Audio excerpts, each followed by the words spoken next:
Hello everyone, this is Saumya Sinha and today I'm going to be talking a little bit about how social media can be used productively by today's youth. Owning a smartphone in today's life is a very common occurrence. Social media is an integral part of our society. With youngsters and teenagers being vast consumers of social media, it is reported that teens spend an average of 8 hours online every day. Since teenagers are the forefront of molding the future, how can they make their time productive? It is definitely undeniable that no other decade or generation has had it like us.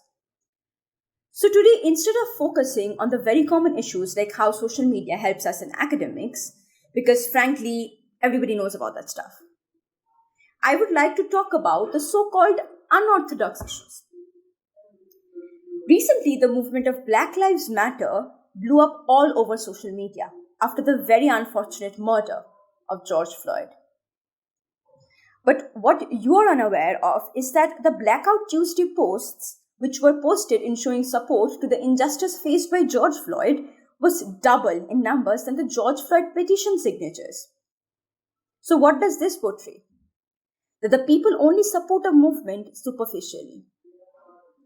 So all I'm asking from you is that instead of boasting in the internet, share the petitions. Let people you know about the situation by sharing on your social media and raising their voice on what's right.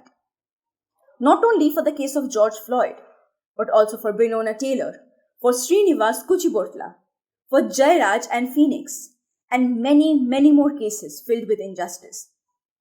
I'm not asking today's youth to give up their whole social media life and devote their entire time to this, but to not neglect these matters and give these support as well and raise their voice and awareness. We are today's youth and we stand for what's right.